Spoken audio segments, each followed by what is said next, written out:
Kebenaran yang terungkap, Lensa Express tak pernah lelah. Lensa Express. Assalamualaikum warahmatullahi wabarakatuh. Hari ini saya wawancara eksklusif kepada Kalapas kelas 2 Bipangkalam terkait dengan pembinaan bagi warga binaan yang ada di kota Pangkalan.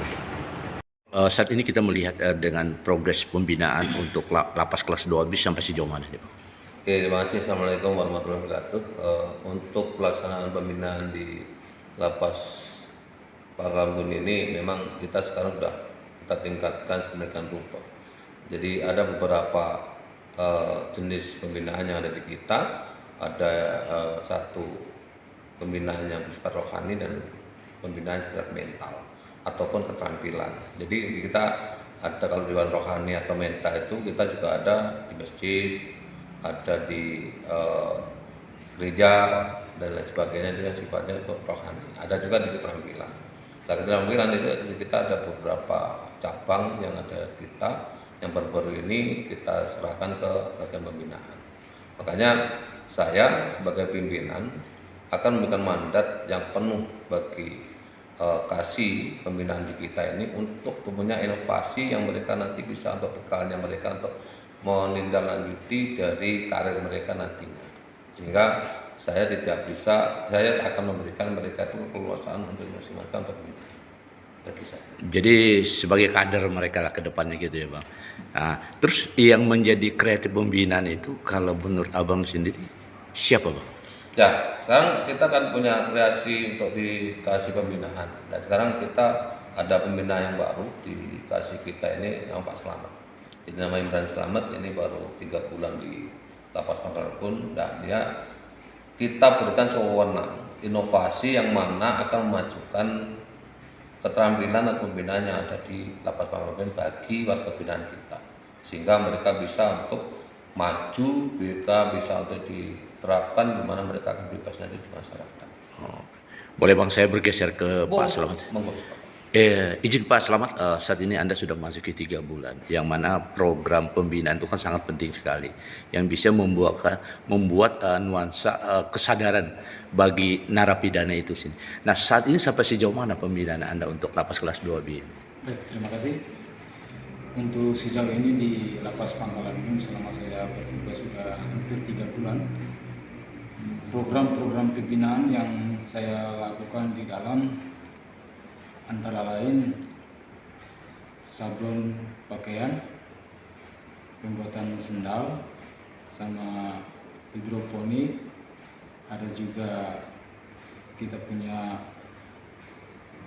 ternak ikan, dan sekarang kita lagi pengembangan untuk ternak ayam di belakang. Mungkin bisa membantu kita punya teman-teman di dalam, bisa sebentar nanti bisa keluar dari lapas ini, bisa produksi di masyarakat di luar, dan mereka juga tak luput dari yang mana rohaniawan tetap dilakukan juga dengan baik. Artinya yang masjid ya ke masjid, yang ke gereja ya ke gereja. Nah, kalau kita melihat apa yang Abang sampaikan tadi kan merupakan salah satu tolak ukur yang bisa menjadi alternatif income ya, di mana mereka nanti bebas, mereka punya pengalaman yang luar biasa dari binaan. Tapi ada juga mungkin sebagian besar orang ini kan maklum warga binaan ini ada yang ngeyel, ada yang nah sampai sejauh mana Anda bisa menghadapi itu? Iya, memang ada beberapa yang saya temui juga, seperti yang sering ada yang malas-malas, tapi tidak terlepas dari tanggung jawab kita sebagai petugas, sering kasih masukan terus. Artinya di dalam lapas ini kalau cuma hanya duduk berdiam saja buat apa? Marilah kita sama-sama bekerja, lihat teman-teman pada sibuk, kalian pada duduk. Nah, mungkin jadi motivasi buat mereka di dalam. Kalau kita sebagai petugas kita diam, otomatis mereka juga diam. Tapi kalau kita bergerak, otomatis mereka juga pasti bergerak. Oh, berarti inovasi tergantung pada pembinaan itu sendiri. Ya. Oke, Bang, sedikit Bang lagi Bang.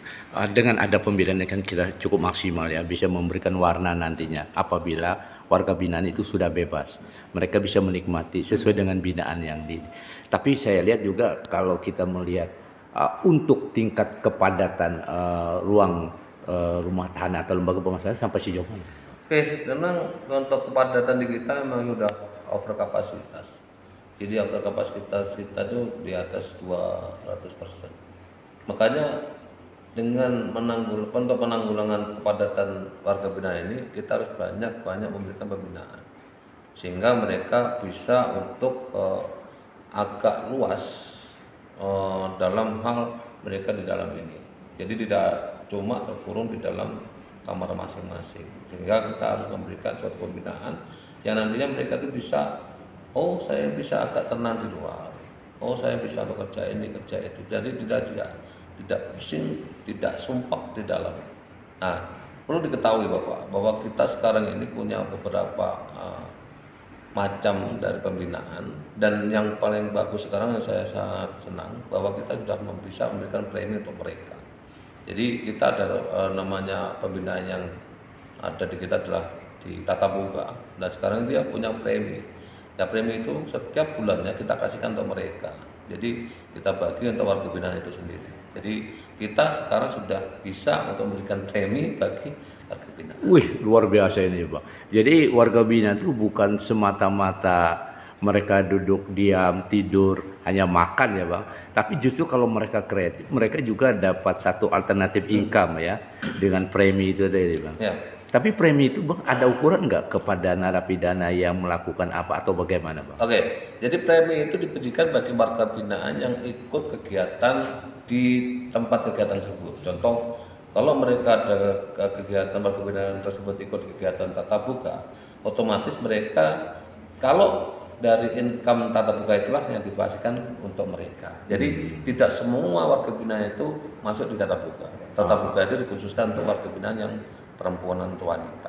Nah, ini kita, kenapa saya bisa bilang gitu? Ini adalah awal dari kita, dan nantinya kita mulai ada pembinaan baru seperti dikatakan dari kasih pembinaan tadi. Kita sekarang ada peternakan ayam kampung, tapi yang punya potensi tinggi. Jadi ini 4 bulan bisa panen.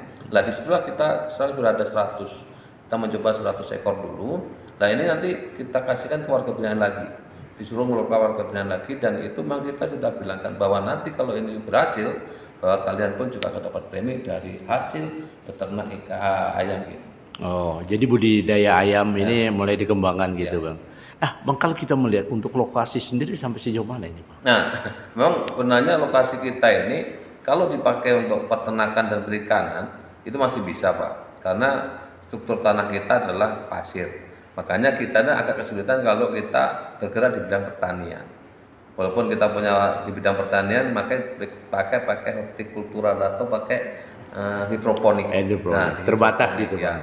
Makanya kita agak terbatas untuk di pertanian. Makanya kita alihkan sekarang di perikanan dan di peternakan.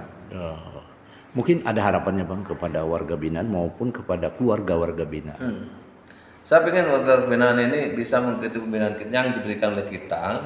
Tolong pergunakan sebaik-baiknya pembinaan ini, karena bahwa pembinaan ini nantinya bisa dipakai untuk bekal baik mereka di dalam maupun di luar lapas kita ini. Karena saya percaya bahwa dengan bekal ini mereka bisa mengimplementasikan untuk masyarakat dari waktu dia di luar. Nah untuk keluarganya saya minta tolong bantuannya bahwa ini harus bisa mendorong warga binaan kita ini untuk bahwa di luar nanti bisa untuk melaksanakan pembinaannya di kita. Oke, terima kasih.